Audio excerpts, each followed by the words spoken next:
Hello, the 20th century art movement you will be learning about today is Cubism, presented by Madison, Jasmine, and Alex. Before we dive in deep, there are a few basic things you should know about Cubism. Cubism was the first abstract style of modern art, developed by George Braque and Pablo Picasso in 1907 in Paris, France. Cubism is not just painting, it's also sculpting. The artists of Cubism, also known as Cubists, challenged the perspective aspect of art with the intention of developing a new way of seeing. Cubism introduced the notion of fragmentation in art. Instead, artists within the stylistic movement wanted to focus on the two-dimensionality of the canvas and strip objects down to their basic forms, creating an incredible, unique style made up of abstract, geometric, fragmented planes. Cubism is broken into two stages. The first is analytical cubism from 1908 to 1911, and the second is synthetic cubism from 1912 to 1919. As we continue this lesson, we will be breaking down Cubism by sharing the most influential Cubists along with their contributions and impacts on Cubism. The first artist we will be talking about is Pablo Picasso and George Braque.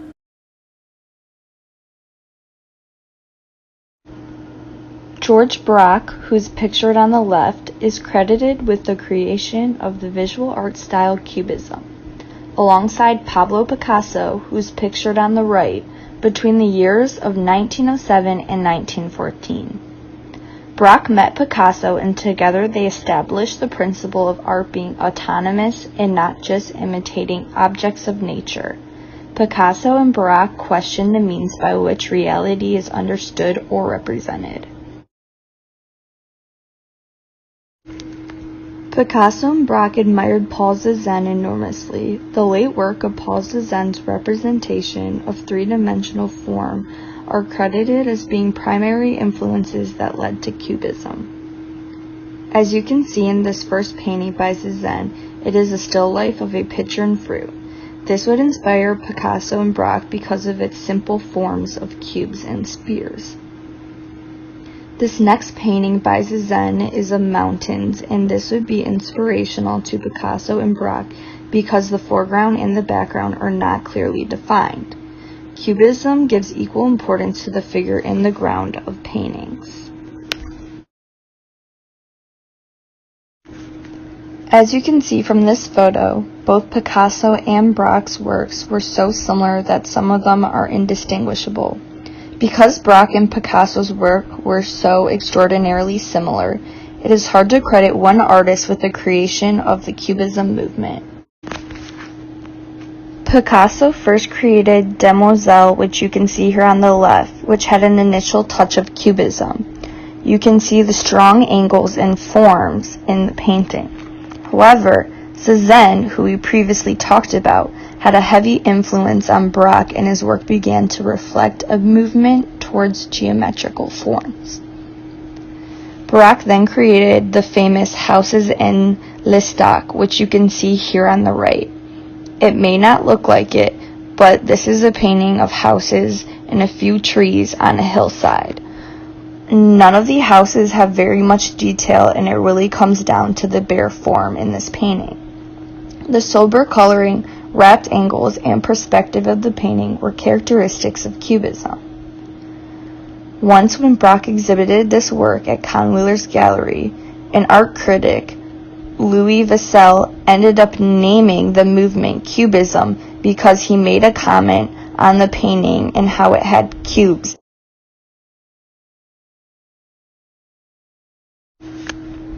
Historians have tended to divide Cubism into two major stages.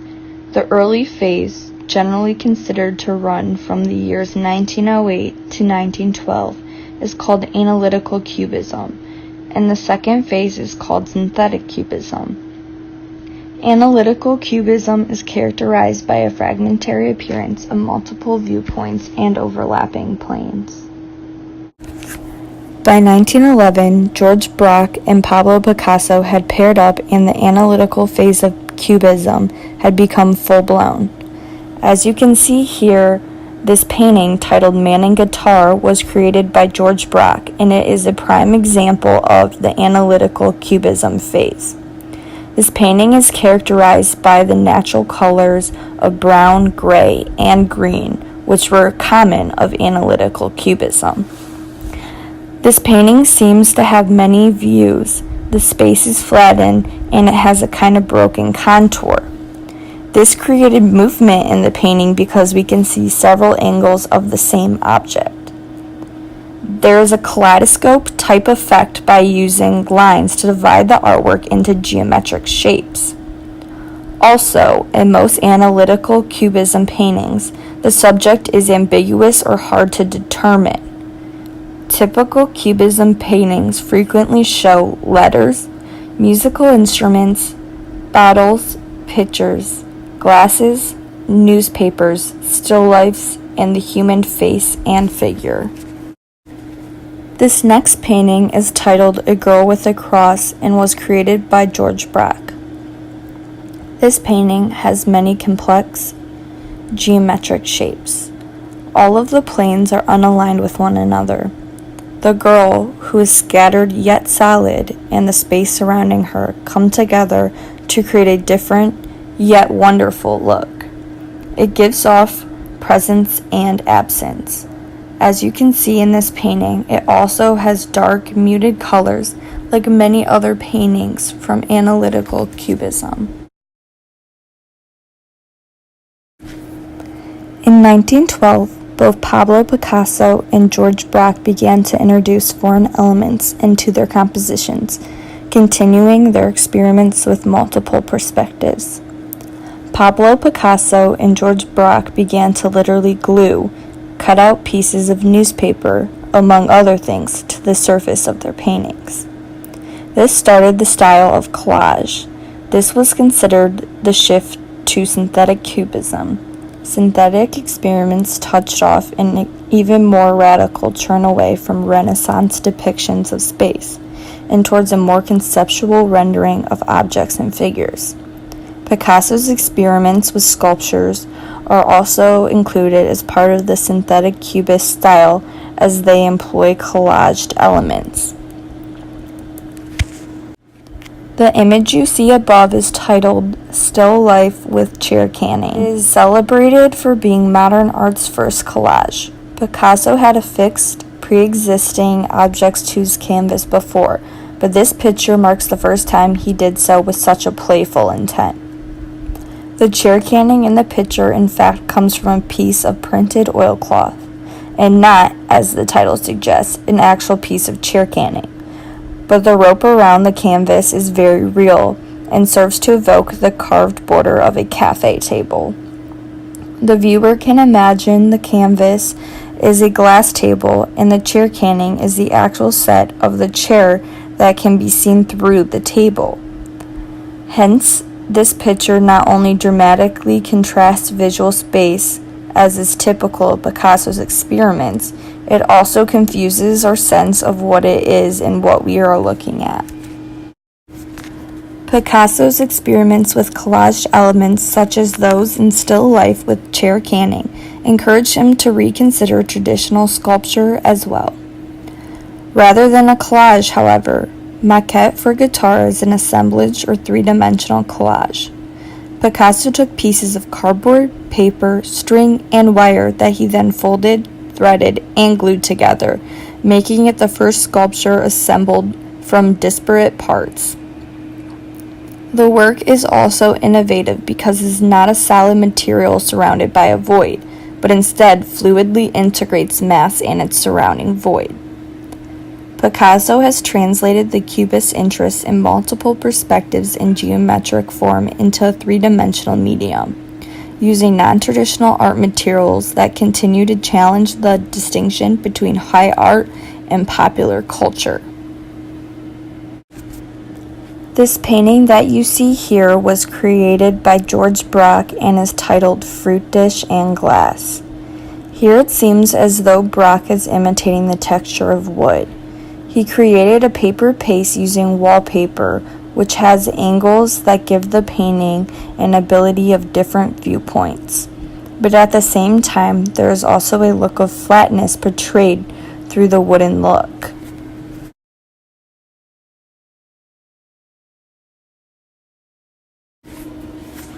During the years of 1913 and 1914, Cubism had a widespread influence all over Europe, and even in New York, where small Cubist exhibits were held. But all that came to an end when World War I erupted in Europe. George Braque and several other artists were called to the army to defend their countries.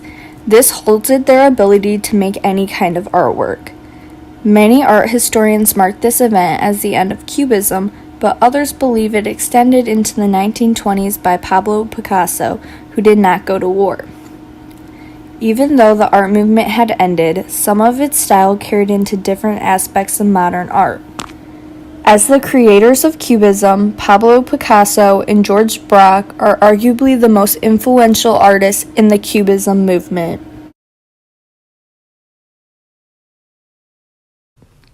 Fernand Léger, a Cubist artist considered to be one of the forefathers of pop art due to his use of color, was born on February 4th, 1881, in Argenton, France.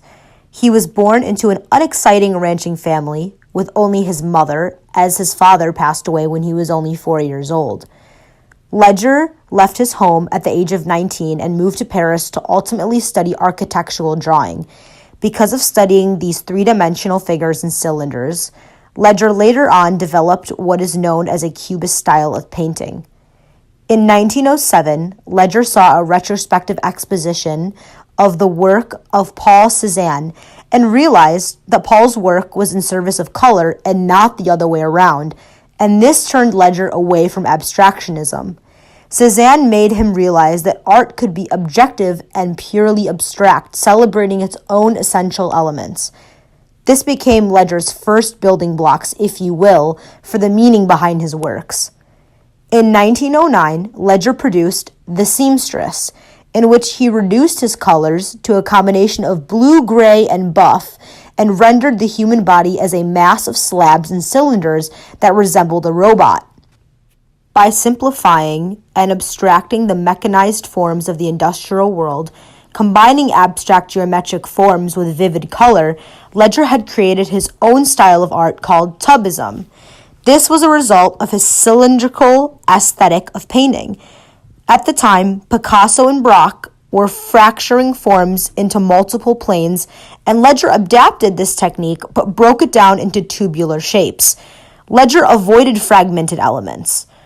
Around 1910, Léger worked with the avant-garde generation, or Salon Cubists. These were individuals who focused on their works mostly around vibrant colors. Working with artists like this also helped push Léger in the direction of focusing mainly on color in future paintings. By 1913, Léger was painting a series of abstract studies called Contrastes des Formes, which became his first personal language in the world of art. This series showed his theory that the way to achieve the strongest pictorial effects was to juxtapose contrasts of color, of curved and straight lines, and of solid and flat planes. Contrastes des Formes was a series of 12 paintings by simply focused on color, form, and light, not illusions. When looking at these paintings, you can see him synthesizing many influences, such as Picasso and Braque's analytical styles of paintings.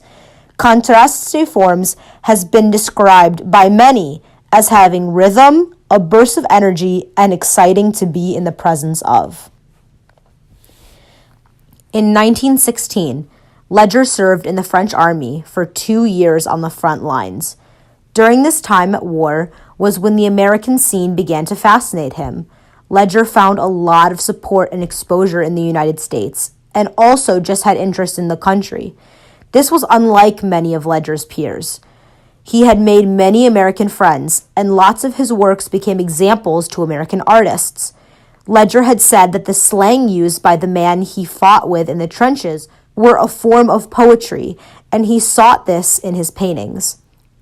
A pivotal moment for Léger was when on the front lines during battle, He noticed the spectacular way the sun reflected off the metal barrel of a nearby mechanized gun. It is interesting how in the midst of chaos, Ledger somehow finds beauty. He finds art. He said, "The breechbrook of a 75mm cannon laying out in the sun did more development as a painter than have all the museums in the world. I was there to really grasp the object." An object such as a propeller was attractive to Ledger because it embodied movement. It was the perfect symbol for the modern mechanical world. "I discovered the meaning of machines through artillery and through engines of war," said Ledger. War showed him how ordinary life was interconnected with art. It showed him the plasticity of the objective, ordinary world, and through war, he became entranced by color, form, and light. After war, Ledger's works depicted futuristic elements. In futuristic cities, he showed clean machines and clean lines of communications cohabited, all combined but without confusion, in colorful harmony and of popular expression. He says, Cubism, which is not to be misunderstood as necessary reaction, began as gray in gray and became open to color in only a few years later. His work, as man becomes dehumanized, disembodies and inclines powerless in the presence of machine and modernity, as if to combine himself with her. The appropriation of the machine marked the movement of Ledger's ultimate self-realization as an artist. It led him to consider other questions that, by virtue to their collective nature, transcended many boundaries. He says, "Personally, I think that the initial judgment of the manufactured object, particularly among the masses, frequently concerns its degree of beauty." Here he is saying that a lot of people judge manufactured objects right off the bat with whether or not it is considered by the masses to be beautiful. Ledger advocates through that every visible thing that can be reduced to an object and subsequently glorified in purely plastic aesthetic terms. Because of this, he is considered to be a pioneer and set him apart from all the other cubists of his time. Ledger still had his doubts as an artist, though, and did not always feel secure about his handling of color, which is unlike many other cubists. Ledger went on to even say, "When I had captured the volume the way I wanted it, I began to place the colors, but it was difficult. How many pictures have I destroyed? Today, I would be happy to look at them again." Ledger became very much inclined with the industrial society and was much influenced by the chaos of urban spaces. One piece of work from him that depicted industrialization was called "Smoke Over the Rooftops." This piece was influenced by the view of the Notre Dame church and buildings in his neighborhood, specifically the window of the church where he encountered the smoke rising from the chimneys. This had actually given the artwork's name. When talking about "Smoke Over the Rooftops," Ledger says, "I take the visible impression of rounded smoke masses rising between buildings and transform this impression into plastic values. This is the best example for the application of principle of self-argument in the manufactured physical dimensions." He goes on to then say, "I place these curves in as diversely and eccentric matter as possible, without, however, their unity becoming lost. I leave them into the hard and dry structure of building walls of dead surfaces, which nevertheless are made dynamic by the fact that the form-color contrast with the mass in the middle of the counterpoint to the animated forms, resulting in maximum effectiveness." Another piece of work of his, titled "Three Women" in 1921, is considered to be one of Ledger's masterpieces of his mechanical period.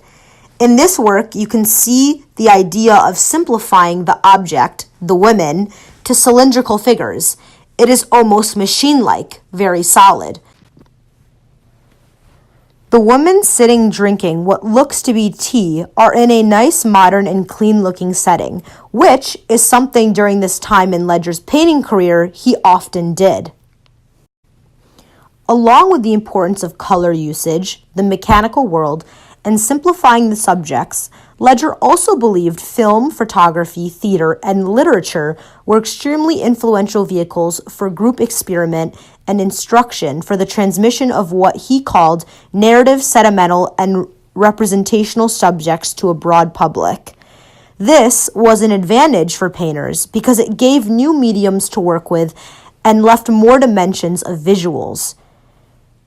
The mechanization of visual culture, Ledger derived, triggered an epochal shift in historical development of artwork, and now validated, indeed mandated, an advancement of abstract painting. Or in other words, Ledger helped pioneer abstract painting. Ledger began designing sets for ballet, motion pictures, and he also created mosaics. He began, because of cinema, to focus on fragments of human figures or objects, manifesting them in loosening conventions through drastic shifts in scale. When on the topic of motion picture, Ledger said, "The object competes with life. It by itself is capable of becoming something absolute, moving, and dramatic." In 1924, Ledger famously worked on a short film with filmmaker Dudley Murphy called Ballet Mécanique. This is considered today to be one of the most influential experimental works in the history of cinema.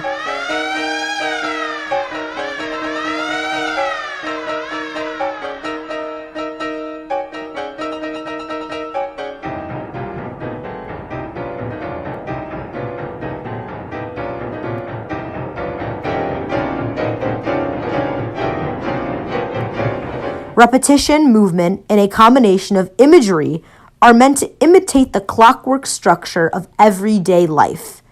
Film, like painting, let the viewer to discover the beauty of underlying the mundane, or what is called new realism.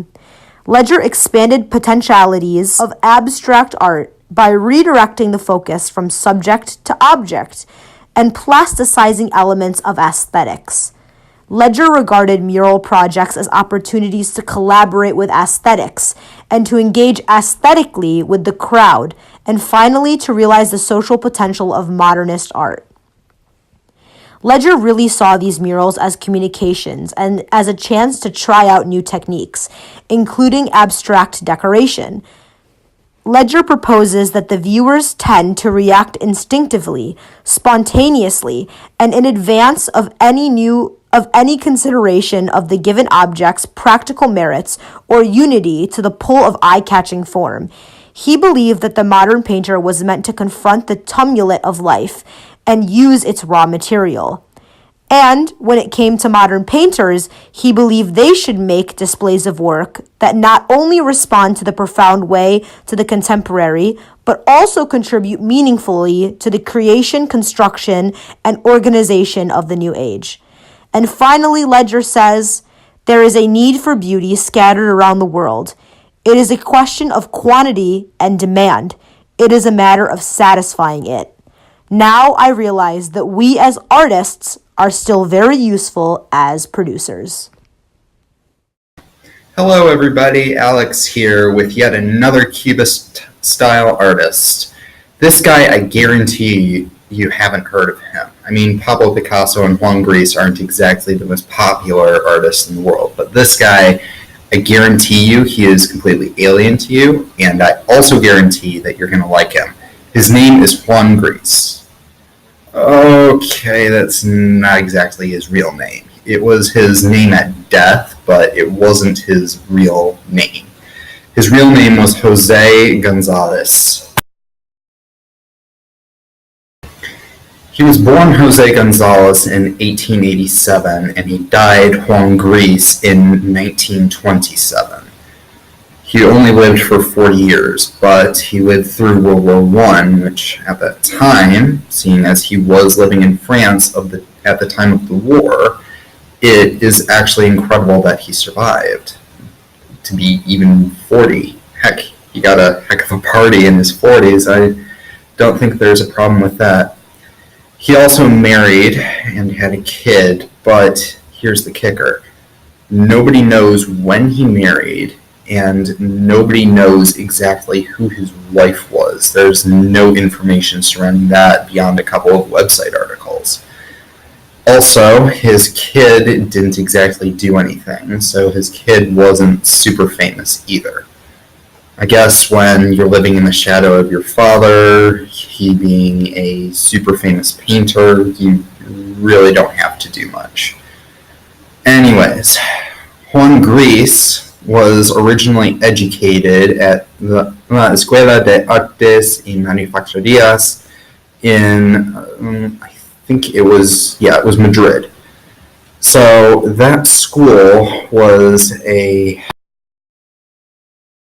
engineering school, but it did cater to some art forms, but they all related to engineering. Go figure, it's an engineering school.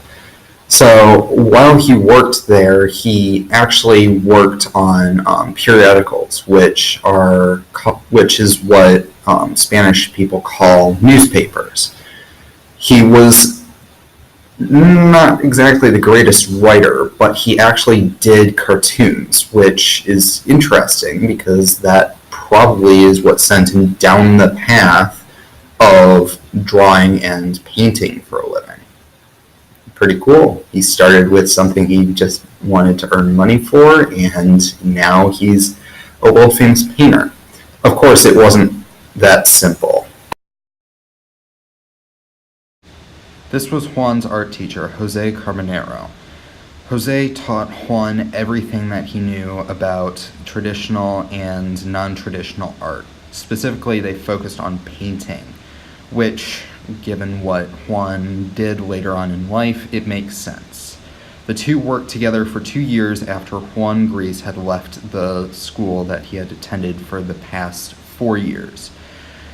After that, well, the two got along pretty well, but apparently there was a military call in the area, and Juan left Spain for fear that he would be forced into military service.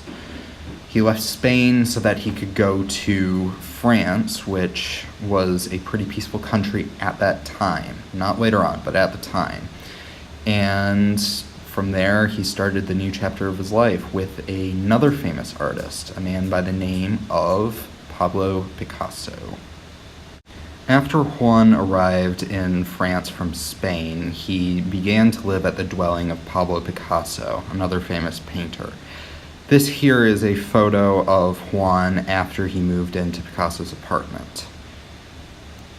Honestly, is it just me, or is this guy a little off? I mean, I feel like a horrible person, but he looks like he has some kind of mental issue, right? Never mind.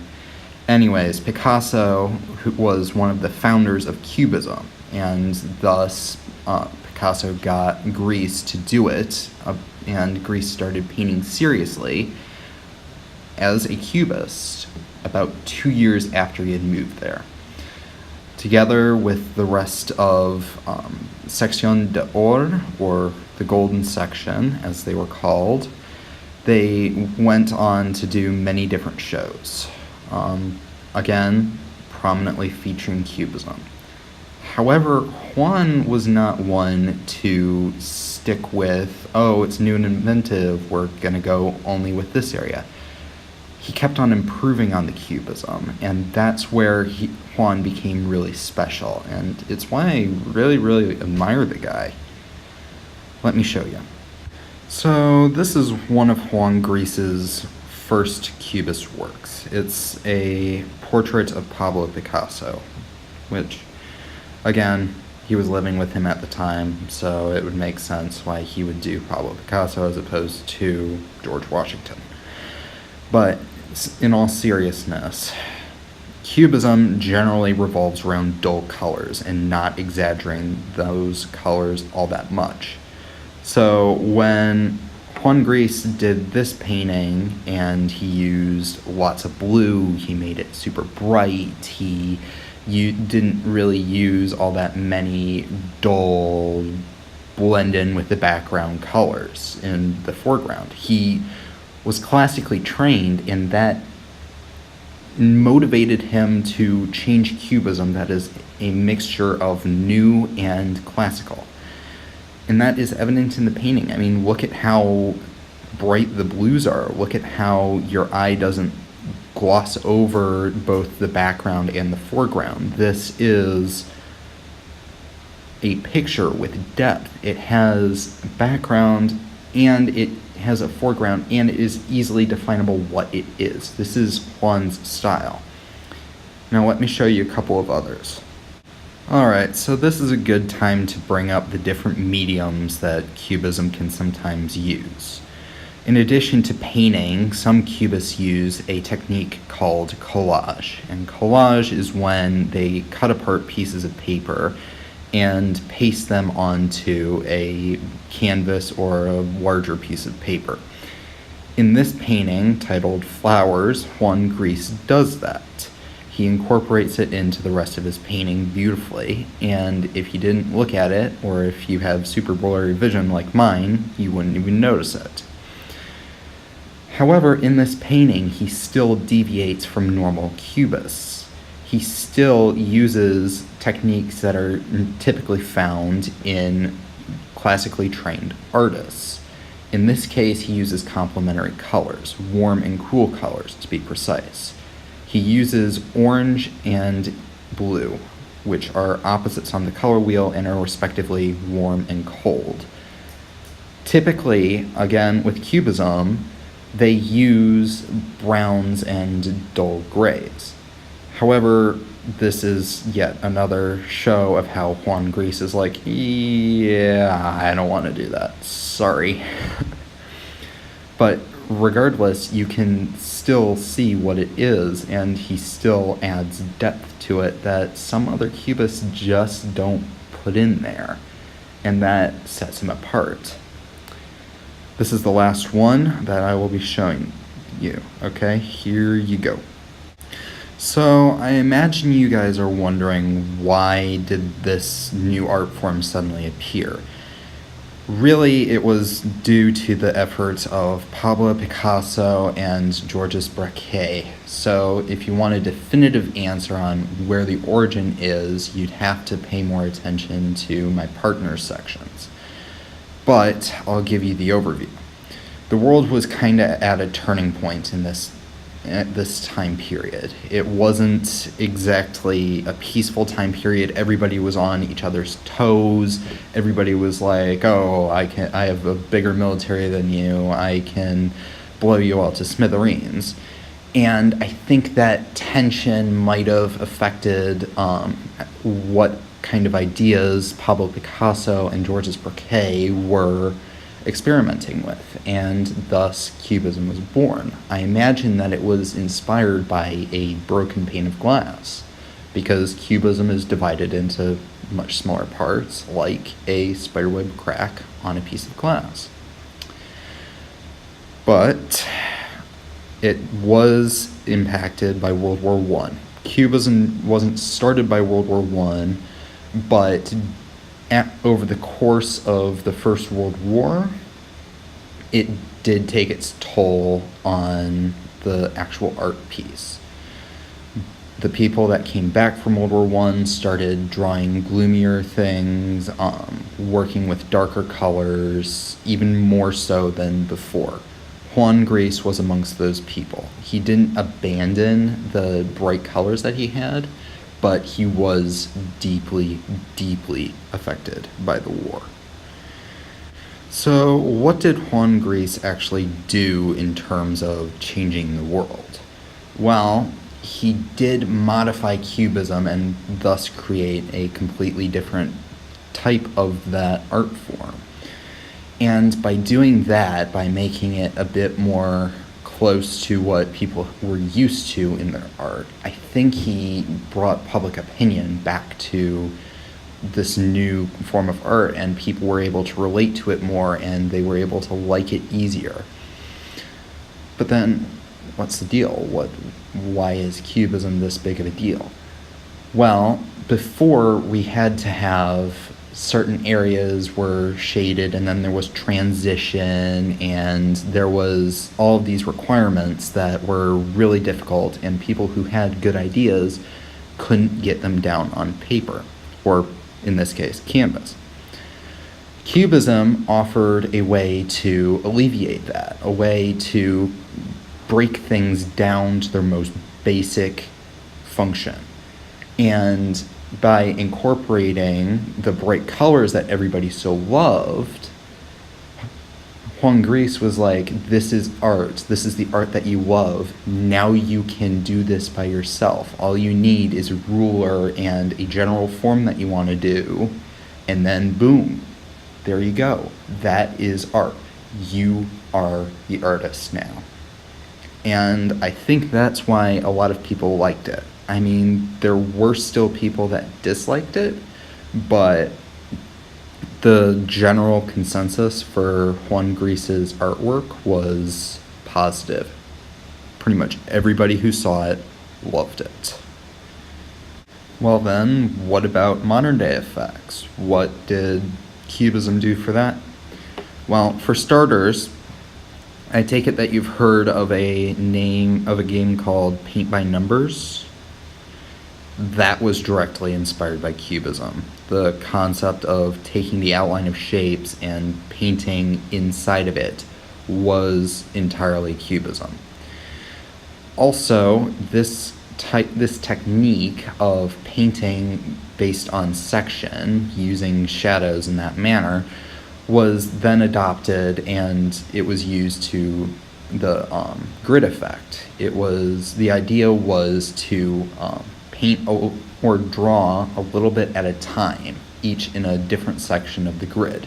And then when you're done, all you need to do is make a few refinements, and then it's a completed picture. That has been an invaluable tool for artists for a long time. Okay, you ask, but what about, say, culture, like cities and stuff? How has it affected that? Well, there are a blue ton of modernistic buildings, skyscrapers even, that have huge, basically billboards saying this was made by a Cubist artist. If you ever seen one of the buildings that has triangles along the side so that it looks sort of spherical, or the what's it called, the giant ball in Epcot at Disney World, that is inspired by Cubism. They use smaller shapes to make a bigger shape, and that's just the effect that it left. And the main reason why it left such a big effect was because Juan Gris, until the day he died, was a massive supporter of Cubism and of Cubist artists. That he helped anybody that he could get his hands on. He taught them about Cubism. He spread his findings. His style of Cubism never died. While Picasso and Georges Braque were both fantastic artists in their own right, they gave up on Cubism long before Juan Gris died. And Juan Gris died when he gave up Cubism. So, I'm just saying, but Juan Gris was one amazing dude. Now, as to why Gris decided to use his own personal style of Cubism as opposed to the dull, muted colors, which are generally easier to work with, I think that he actually listened to a couple of people criticize Cubism for being too dull, too untraditional, too, just different, I guess. And he went and was like, okay, I wonder what happens if I use traditional colors. I wonder what happens if I use a still life as opposed to conveying motion.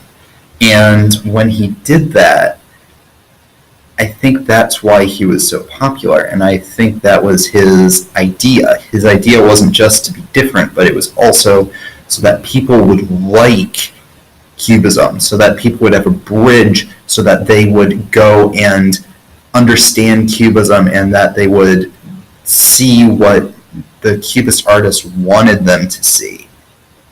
And that's honestly why he's, at least to me, the most important Cubist artist. Also, side note, his nickname was the third Cubist. He was considered the third most important Cubist next to Pablo Picasso and Georges Braque. Honestly, he would be my number one. I'm sorry. But you know what? All good things come in threes. Alright, so that's all that we have for you today. I hope you liked Cubism. I hope you liked the artists. I hope you liked the art styles. I hope you liked the pictures. I just hope that you like the presentation in general, actually. I also hope that you decide to take up Cubism as your next art project, but you know what? There's a lot of other isms, and I am looking forward to seeing those as well. Good luck on the homework, and go Cubism!